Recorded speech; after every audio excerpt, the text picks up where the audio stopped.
Hey, welcome back. You're listening to Smooth, the 98.1 Love Music, Love Life. It is, of course, the Smooth Breakfast Show, and you are welcome to the Locker Room 981.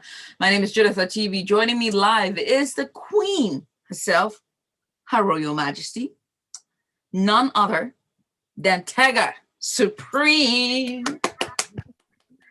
Good morning, Judith. Good morning. Good morning, everybody. Hope you had a great weekend. Xavi is having a good time at Barcelona, so I hope you're having a good time too if you're a Barcelona fan. But really great weekend all around. And also joining us live as well is Dr. Rose. Doctor, good morning to you. Good morning. Good morning. Good morning, Tega too. How are you doing? We're doing great. We sort of have missed you. Everyone's been asking after you, so it's good to see you that you're back. Yeah, thank you. Thank you. I also missed you guys a lot. All right. A lot of sporting activity last week, so it was sad not to be here. I know.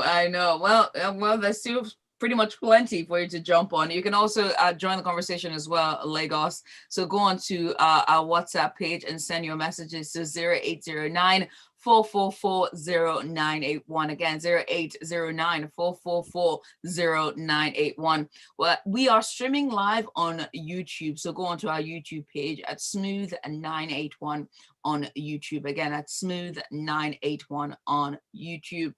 Let's get started, shall we? Ike Diogu drops a tournament high 27 points as the Tigers beats Uganda 95-69. Ike scored 22 of his 27 points in the first half, and the Tigers of Nigeria record back-to-back victories, dispatching Uganda 69-95 at the ongoing FIBA World Cup qualifiers in Angola. Diogo also added 10 rebounds, topping 4 other players with double digits, 95 points scored by the Tigers against Uganda, in the highest they have scored in a professional game since scoring 108 against South Korea on September 4th, 2019. Yes, huge one for the Tigers. You have to remember in the Afro basket that happened in August, it was Uganda that knocked Nigeria out. so this was sweet. This was sweet revenge. Uganda had been perfect coming into this tournament. They had been a threat, and especially if you consider the fact that Nigeria lost their first game against Cape Verde. After leading for almost 2 quarters, lost their first game against Cape Verde, shockingly. So it was always going to be a tough fixture in the World Cup qualifier. But they have defeated Uganda and they've qualified for the next phase of the World Cup qualifiers. This is the World Cup qualifiers for 2023. But it starts now. So different phases, 5 countries will go from Africa. So this is where we battle phase by phase, but it was a tough one for Uganda. From before the game started, everybody had hearts in their mouth. You know, we've changed coaches. Our team is not exactly the same. There's some player, Ike Diogu, for example, didn't go to the Olympics. He wasn't there at the build-up, but he was here now, and he's such an amazing leader. Beyond what he brings on court, you also have to consider the leadership skills that he brings, telling the boys what to do, keeping them on their feet and making them run. So it was a really massive one. Now, some Ugandans who tell him that they were fatigued. It's a lie. We beat them. This is defensively, offensively, we forced them to make extra shots, and so by the time they tried to hit the basket or they got to hit the basket, it was either off or the clock ran out. So it was a good display by the boys. But again, not very consistent. And part of Nigeria's problem again goes back to leadership and administration. You know, the problem that is happening in basketball where 2 factions are fighting for who is president.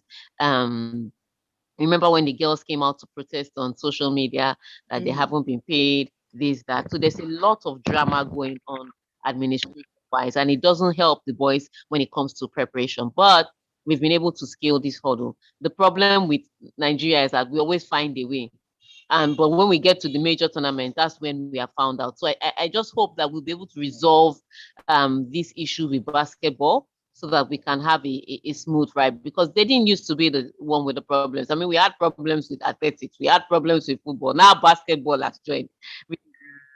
So let's wait to see how this pans out. But it was a really brilliant performance by the Tigers yesterday. Great stuff. Great stuff. I see Dr. Rose is having issues there technically, so I'm gonna just move on to the next story until she's connected to us. I'm here. Doctor, yeah, are you there? Do you want to? Yes, I am. All right, good. So moving on, Vinicius Junior scored a scintillating. Doctor, you're moving so much. Can you like put yourself on mute for a while, just because you're moving a lot? Okay. Yeah, just. All right, great.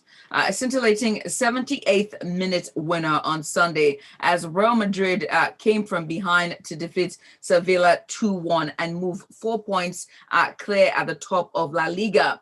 The 21-year-old has been a revelation this season and proved the difference again at the Santiago Bernabeu, where he went off to a standing ovation after securing Madrid their 6th consecutive victory. His extraordinary, said Madrid coach Carlo Ancelotti, and he goes on to say he's a player with something special in his feet. Magic foot or happy feet, which is it? It was actually a magic feat. It was a beautiful performance. It was a beautiful performance by Real Madrid. The way they came back from 1-0 down, and in the second half were able to score 2 goals. Vinicius was just amazing. It was a solo goal, solo effort. The way he took the defender and turned and scored the ball was amazing. But it was actually a tough one, because I mean, Sevilla put up a beautiful performance throughout the match. They fought back to back. It was a very back to back, both ends. They defended tightly, but of course, the marvelous, outstanding feat of Vinicius actually came to play again in this match. I mean, it was an 87-minute cracker, and it was a fantastic winner for Real Madrid. Also in the La Liga over the weekend, we had Barcelona coming back from after taking the lead 1-0 to win 3-1 in their match against Villarreal, who also lost in the weekend in midweek to Man United. So good one for Xavi. They didn't really deserve to win. They struggled. But I mean, the good thing about football is it doesn't have to be beautiful. You just have to win. Anyhow, you win. Doesn't matter how beautiful the game is. It's just that you have to get the 3 points, which take you up the table. Barcelona is still 7th on the log. Atletico won their match also yesterday, 4-1. A good comeback from them, because they've also struggled in Europe. So, I mean, all in all, Spanish La Liga season is building off. I mean, it's becoming strong. It's becoming interesting. We are not seeing the brights of Lionel Messi and Ronaldo taking the spotlight. Now we are seeing new people coming to light. They're coming to play. And it's always good when you have people who have been overshadowed coming to light, seeing them break out. So it's good for the game of La Liga. It's also interesting football all the way around. Yeah. Great stuff. Manchester United caretaker manager Michael Carrick said he was leaving Stamford Bridge disappointed after his side were pegged back by Chelsea in a 1-1 draw for his first and perhaps last Premier League game in charge. At the moment, we're feeling a little bit frustrated and disappointed, really, Carrick told reporters. Being in front and suffering from a penalty that I don't think was a penalty is disappointing. Well, what I would say for Manchester United or for Michael Carrick, I like the way he's bragging now. A lot of people would have thought that Chelsea will come out of the block and just absolutely decimate Manchester United, but that was not always. If you remember when the Manchester United played against Villarreal after the sacking of Ole Gunnar Solskjaer, it was the players that really stepped up. So you could see the players going the extra mile, putting in the extra shift. And you could tell that this was not just down to coaching, but also the players. But yesterday was really interesting. I didn't expect that Manchester United will go to Stamford Bridge and Cristiano Ronaldo will start from the bench. It was beyond my imagination. But Michael Carrick apparently that's the plan. He left Cristiano Ronaldo on the bench, started with Rashford and Sancho. You know, young boys that can run, just keep running. And that's what they did. They survived the first half, if you ask me. Chelsea had ample opportunity to take the lead in the first half. They were just all over the place. So Manchester United survived the first 45 minutes. And then after the first 45 minutes, they had one chance where Jorginho made a horrible mistake and Sancho took the ball and scored. So I think, Mike, if you ask me, Michael Carrick now played a more pragmatic approach the game in a more pragmatic manner. Thomas Tuchel, on the other hand, with all the form that they have, with all the consistency that they had, they were the ones that were always fighting back. I mean, they had the ball possession, they had all the chances. I think at some point the corner was 15-1. But they were creating all the chances, they had the possession. But if you ask me, the person that came out with the best plan, pragmatic though it was Michael Carrick, because he knew that he couldn't battle Chelsea pace for pace. He knew he couldn't play with them form and momentum for momentum. So he did what was best, what he knew how best to do. It was a penalty. It was a clear penalty every day of the week and twice on Sunday. In fact, it was so much a penalty that they should have allowed them to take it twice. So I don't know what he's talking about. Wan-Bissaka clearly kicked Thiago in the leg. It was so much a penalty. So there's no argument there. But I think the person that would be most disappointed would be Thomas Tuchel. He had ample opportunity to open the gap at the top. He didn't against a struggling Manchester United side. And congratulations to Manchester United.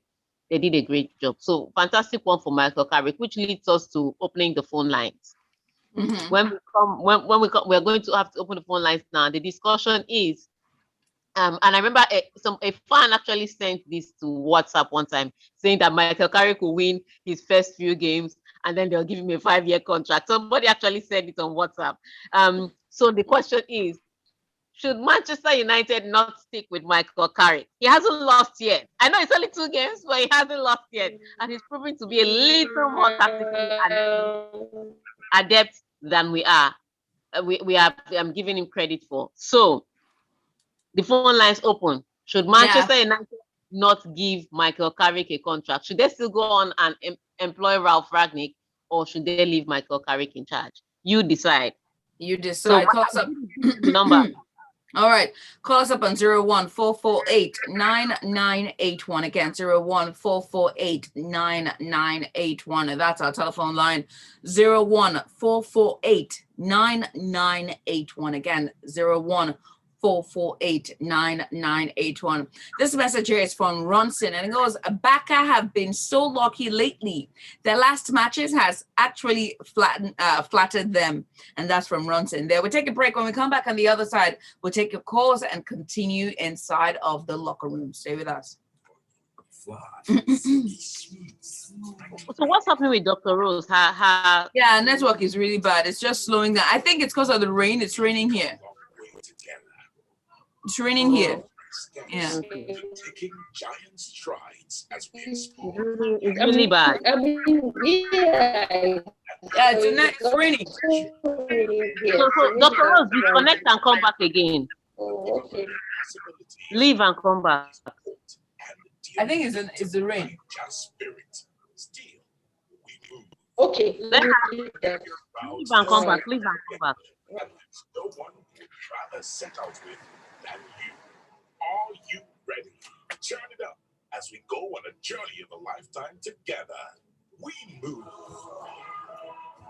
Everywhere you go, MTN.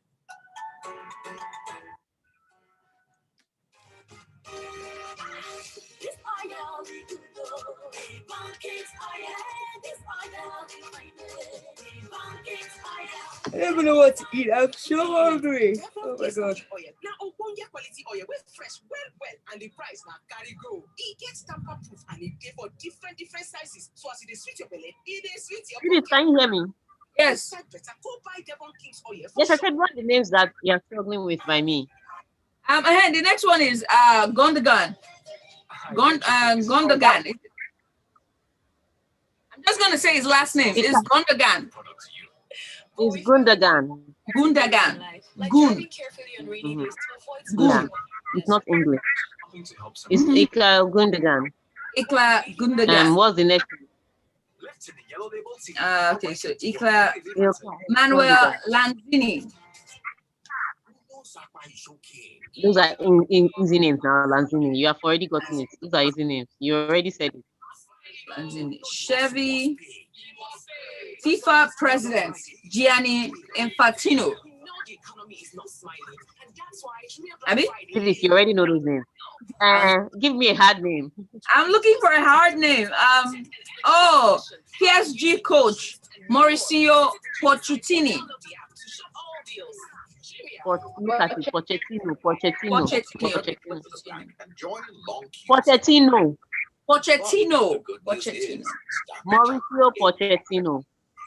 Ikla Gundogan. Ilkay Gundogan. Gundogan. Ilkay Gundogan. Ilkay Gundogan. Gundogan. No, just say Gundogan. Let's move on. It's only his last name. I wanted to even say it before. So Gundogan. Just say his last name so that you'll be fine. Don't kill yourself. Gundogan. Are we coming back soon? Yeah, pretty soon. 30 seconds. Don't worry. Before you know it, now you'll be pro in all these sports things. Yeah, and the sports name. Oh, it's raining here. I hope it doesn't filter into the mic. I hope you hear me clearly now. Or is it still? Yes. Working? Okay, better now. All right. Plus up to 55 gigabyte bonus data or router at 19,999 naira. Plus up to 160. So how long before we come back? While stock lasts. We'll come back in 30 seconds. Okay. We go straight to the phone lines, right? Yes, we go straight to the phone lines. Okay. Judith, read a few messages and then you read the stories, but try to read only maybe the first paragraph and a quote on the story. Okay. Don't read everything because we don't have time. Okay, we're going in. Okay. Catch the top 5 at 5 on the Smooth Drive every weekday from 5 p.m. Only on 98.1. All right, we're going in.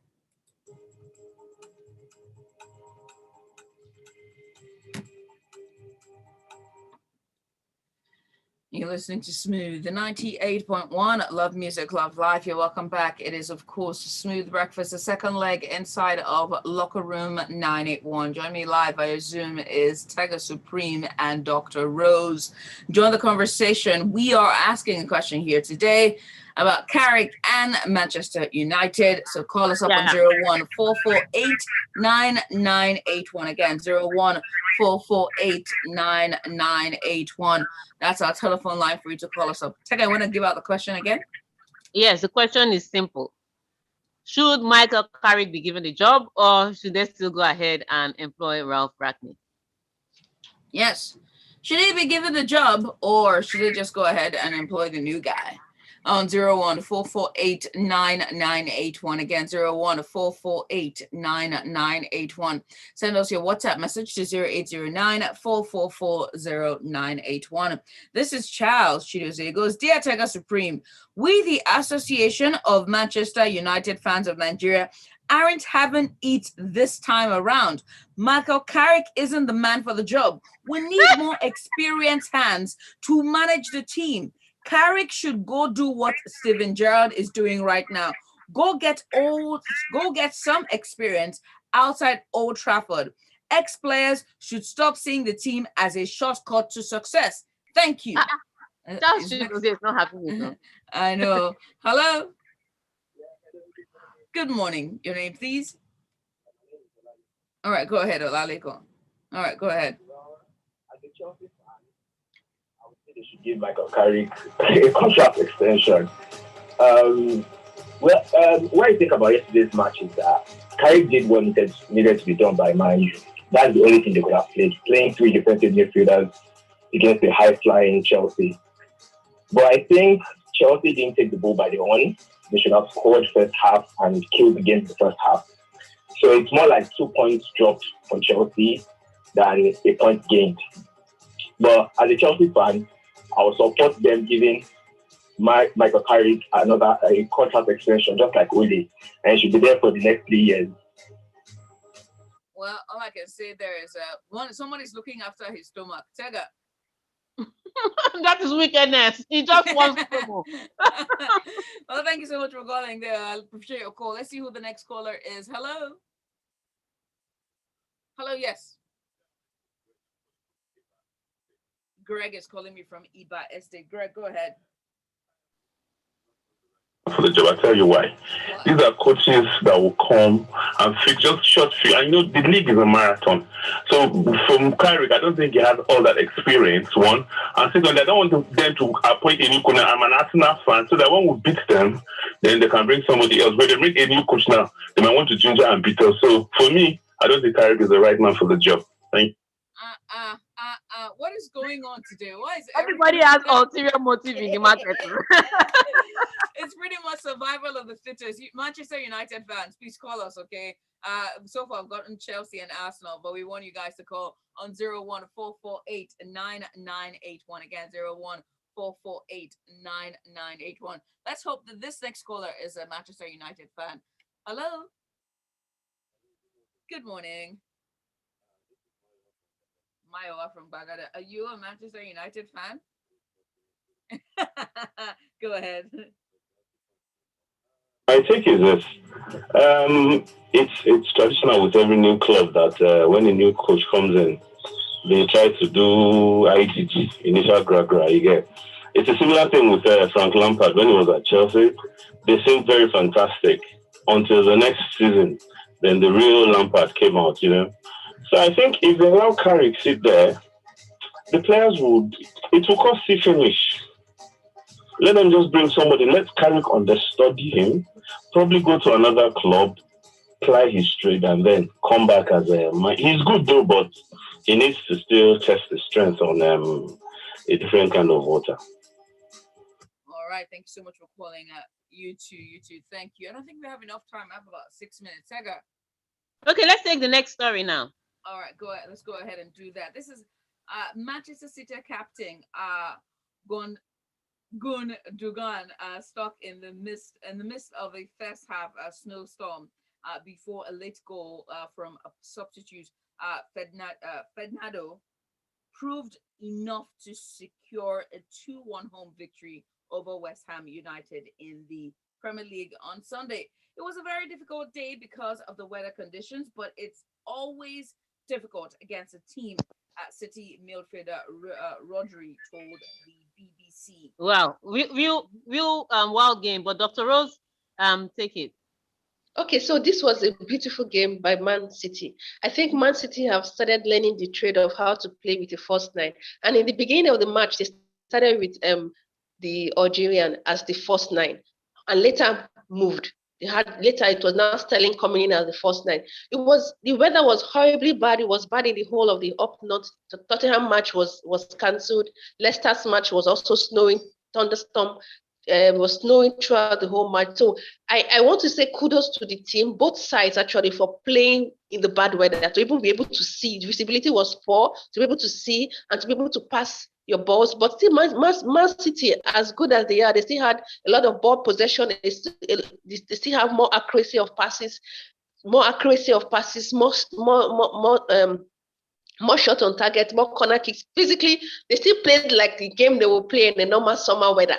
So the weather did not even flinch them at all. They played so beautifully, beautiful goals by Fernandinho and Ilkay Gundogan, and good for Man City. And I'm very happy, sorry to say, I'm an Arsenal fan. I'm happy Man U lost. Sorry, I'm happy and Chelsea lost. So because now the gap in the gap in the top four is actually very narrow. I think it's about 4 points in between all of them. So it makes for good competition, good football. So we always love good football. So now this last month, as in this last December, where we have about 7 matches running throughout the Christmas and the New Year, we'll see beautiful matches. That's going to be a true test of what soccer is going to be all about. So I'm excited for Man City. Good football by them. And it's still disappointing for West Ham. We thought West Ham was going to put up a fight. I didn't see West Ham give us a fight like they did in the Carabao Cup when they defeated Man City. So good one for the coach here and the team. right, let's move on now. Barcelona scored twice in the closing stages for a 3-1 triumph at Villarreal on Saturday as they won away for the first time this season and handed new coach Xavi Hernandez a second successive La Liga Judy, triumph. can we take the next story? All right. Okay. Sure Yeah. thing. Let's see if I can. So Napoli paid the perfect tribute to Diego Maradona on Sunday by trumping Lazio 4-0 to move 3 points clear at the top of Serie A. FIFA president Gianni Infantino was among those present in Naples as the southern Italian city honored one of its adopted sons who led Napoli to their only 2 league titles and the 1989 FIFA Cup and died a year Yeah. ago. On Okay, Thursday. so huge game in the Serie A. It was Napoli taking on Lazio. Sarri going back to Napoli where he actually did good. A bulk of the team still playing in Napoli played under him, but tough game for him because the way that Napoli came out of the blocks, it did not give Lazio any chance. In fact, I was stunned that game just ended by 4-0 because first half they scored 3 goals alone. So I expected another 3 in the second half. So maybe it should have ended like 6-0. But it was a beautiful display. Without Victor Osimhen, he's injured. He's out for 3 months. So Dries Mertens started. Again, like last weekend, he scored a fantastic goal. This time it counted. In fact, he scored 2 fantastic goals. And this time they counted. He had a brace in the 4-0 victory, but he leaves them 3 points clear at the top because again, AC Milan lost to Sassuolo earlier in the day by 3-1. So the Italian Serie A is a little tricky. It's a little open. Napoli may think that this may just be their season to win it after trying for many years because, like I said, AC Milan is dropping points. Juventus was also beaten by Atalanta 1-0. I think the only person really putting on the pressure for Napoli right now is Inter Milan. But even then, they are laboring to their own victories. So Napoli is having a good time. If they can only be consistent and do this till the end of the season, then it'll be great. Otherwise, everybody else will catch up. But brilliant football by Napoli yesterday when they faced Lazio. Really brilliant football. All right, let's move on now. We're pretty much out of time. We don't even have any time. Look at the time. So I'm going to check messages here. This is a maker from Amu. Thomas Tuchel should even beat a coachless, couldn't even beat a coachless Carrick-driven Manchester United. He's obviously playing with Pep Guardiola's Man City because when City climbs to that number 1 spot, not even the devil can bring them down. That's from Emeka there. Agumbi Ade really goes, please don't give ex-player the job. Just give Raf Ragnick the job. That's from Agumbi Ade there.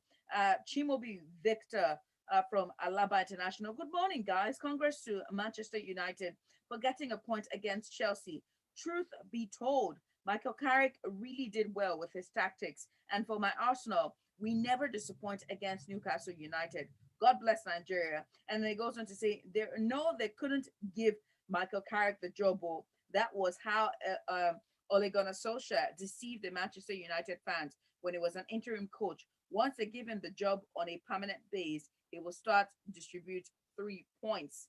And that's that. And he goes, Tega, football is never mathematics because first half is 3-0 means the second half will be 6-0. And that's from Ronson there. Tega, and of course, Dr. Rose, thank you so much for coming, guys, to the show. Thank you. Thank you. Thank you so much for having us. Thank you. Tega. Oh, we lost her there. That brings us to the very end, guys. Stick around. More music on the other side. Some India Harry, as well as some Khalid. Plenty more on the other side. This is Smooth Breakfast, and my name is Jonathan TV. Stay with us.